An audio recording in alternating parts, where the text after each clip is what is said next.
pumasok na sa Philippine Area of Responsibility ang bagyong Odette. Data from the local government show that at least 5,000 people evacuated from their homes to seek shelter in higher areas amid the threat of storm surges.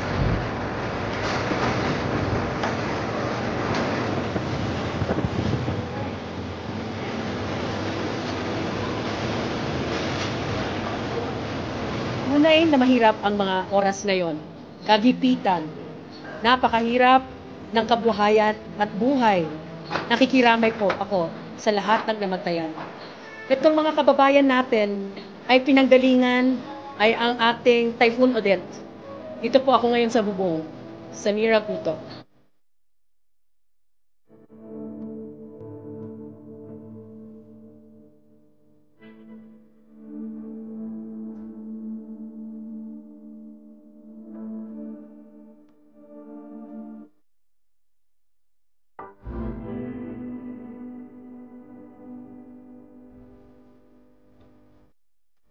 At kabuhayan at buhay, nanay, ang aking commitment kami po sa Bilis Kilos.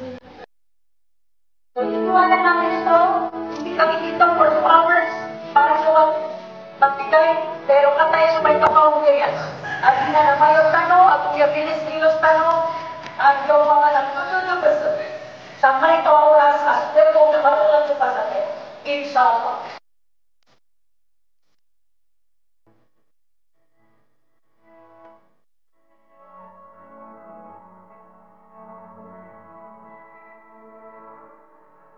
Ano ba ang pwede gawin doon? Pwede natin dalhin dito kung ano yung ginamit na mga kababayan natin sa talaga.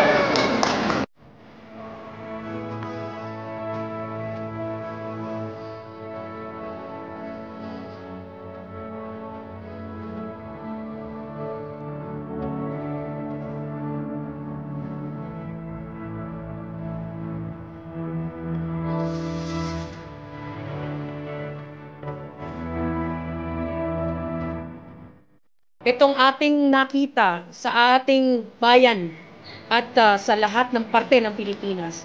Nakita natin, nanay, kasi na lahat usually financial yung sabi mo, kabuhayan ng problema. At bilis kilos tunay ang kailangan na aksyon.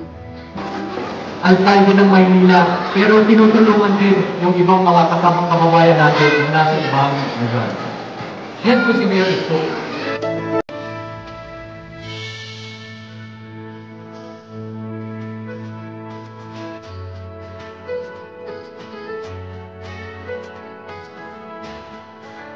Nalamatan nami, kaya kami seman to, api ato na ikawata na diing gadami, nakakiyamatan nami yung makamiran. Asya ki ini samira gutok, ate ada miron na terway, baka basaya tigil, basaya so, nakakiyam yung makaminyan saya. Taga Iloilo siya, taga Antique siya, Visayas siya, pero ang pinuntahan man niya para sa typhoon ay tayo buong maramahin na nag-elsor. Sama sa dugtong niya ng Brana Poste, nasista niya niya mama. Iya ba ulit? Nagpapasalamat po kami sa ating presidente na si Yorme Isko Moreno, ni ate, ina, sa Senado na si Samira Butok. Marami pong salamat sa inyong pagdating sa aming lugar.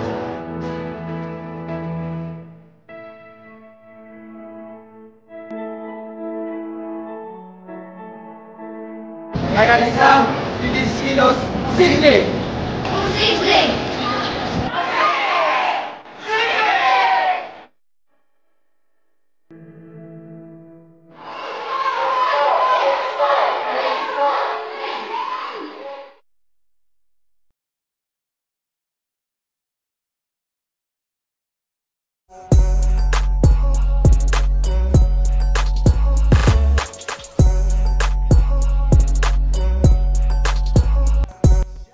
Yo, what's up mga tropa peeps? Welcome back to my channel. At eto po, napanood nyo naman po yung ating video na shinare na yan. At ito po ay galing sa post ni Ma'am Samira Gutok. At ito po, basahin ko yung post niya. Ang sabi niya, sa ating mga kababayang hindi pa nakabalita tungkol sa mga kapatid nating Muslim na naapektuhan ng bagyong Odette, nais ko pong ibahagi sa inyo na gaya ng mga pamilya sa Visayas at ibang lugar sa Mindanao, nangangailangan po kami ng malawakang tulong. Pasasalamat kay Mayor Isko Moreno Dumagoso sa kanyang ipinaabot na tulong sa likod ng kamera. Tunay na mayroon siyang malasakit sa mga Muslim, may halalan man o wala. Ang kanyang pagkalinga sa mga bakwit sa Maynila na napadpad sa iba't ibang barangay doon para magbaka sakaling makapagsimula ulit pagkatapos ng Marawi Siege. Ilan sa kanila ay may mga kamag-anak sa Maynila na nagpapatunay na may sapat na kalinga at pantay ang pagtingin sa kanila ni Yorme. Saksi din ako sa pagpapatayo niya ng kauna-unang sementeryo para sa mga Muslim na maaaring gawin dito sa ibang lugar sa Pilipinas. Ang inyong lingkod po, Samira Gutok, ay subok na ng krisis at kalamidad.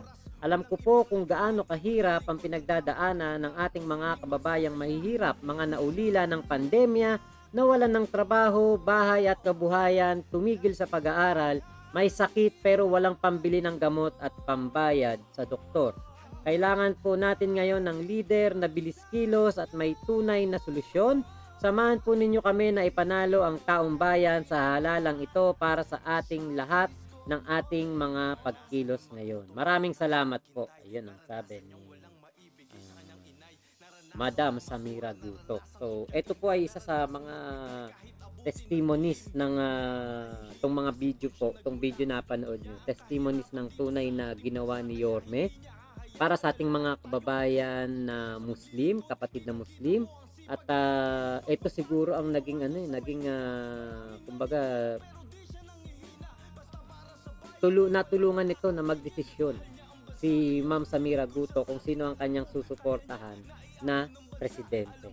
Kasi dahil po sa ginawa ni Yorme noong panahon ng bagyong Odette. So eto, hindi natin to alam actually hindi natin to alam na meron palang mga kababayan nating Muslim na after nung Marawi Siege pumunta ng Maynila dahil nga syempre ay mga na-relocate sila dahil nawalan sila ng kabuhayan, tirahan, pamilya doon sa Marawi na yon. So talagang ibang klase si Yorme, mapa-eleksyon o hindi man eleksyon, tumutulong.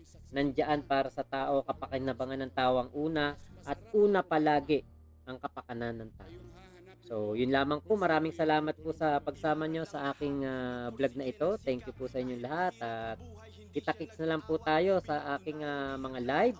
Yan, meron akong live ulit po mamayang madaling araw. Tignan po natin kung kaya. Pero itong hapon na to may live ulit ako. At yung every weekend, Sabado at Linggo, pag wala si Idol Banat Bay, ako po ang inyong mapapanood.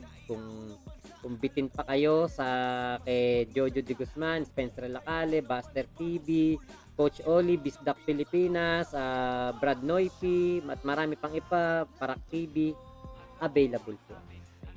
Kada madaling araw po madaling araw na yun ang Linggo at Lunes dito sa Pilipinas. So, thank you po. Maraming salamat Bye-bye na po at eto. Yan, marami tayong kasunod na vlog. So, Mama Chup Chup, love you. God bless us all. Pilipinas, God first. Thank you po. Hi, Makmak Pablo. Oy, maraming salamat sa iyo sa lahat ng suporta mo sa amin. Mag-iingat ka. I wish you all the best and good health. And may God continue to guide and bless you. And I hope someday, ma-meet ko kayo. Ingat ka. Maraming salamat.